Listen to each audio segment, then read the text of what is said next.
শ্রী অধীর রঞ্জন চৌধুরী স্নেহধন্য মর্তুজা হোসেন বকুল।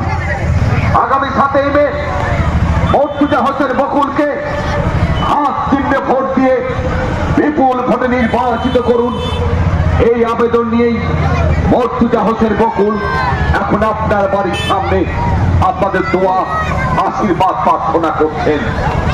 জঙ্গিপুর লোকসভা কেন্দ্রের বামফ্রন্ট কংগ্রেসের জোট প্রার্থী মর্তুজা হোসেন বকুল এখন আপনার বাড়ির সামনে আপনাদের আশীর্বাদ দোয়া প্রার্থনা করছেন। নির্বাচন এমন একটি সন্ধিক্ষণ যখন মানুষের কাছে সুযোগ আছে বিচার বিশ্লেষণ করার।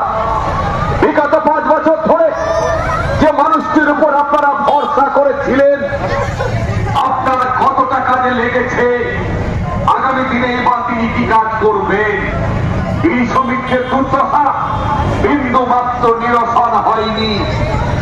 গঙ্গায় বিধ্বস্ত মুর্শিদাবাদে আজও ভাঙন অব্যাহত।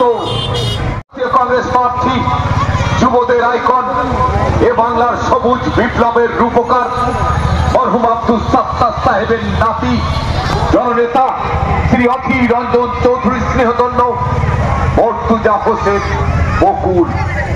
আগামী 7 মে মর্তুজা হোসেন বকুলকে হাত চিহ্নে ভোট দিয়ে বিপুল ভোটে নির্বাচিত করুন। এই আবেদন নিয়েই মর্তুজা হোসেন বকুল এখন আপনার বাড়ির সামনে আপনাদের দোয়া আশীর্বাদ প্রার্থনা করছেন। জঙ্গিপুর লোকসভা কেন্দ্রের বামফ্রন্ট কংগ্রেসের জোট প্রার্থী মর্তুজা হোসেন বকুল এখন আপনার বাড়ির সামনে আপনাদের আশীর্বাদ দোয়া প্রার্থনা করছেন। নির্বাচন এমন একটি সন্ধিক্ষণ যখন মানুষের কাছে সুযোগ আছে বিচার বিশ্লেষণ করার।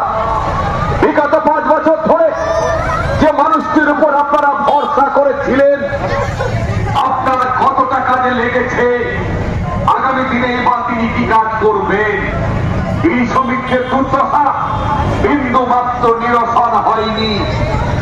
গঙ্গায় বিধ্বস্ত মুর্শিদাবাদে আজও ভাঙন অব্যাহত।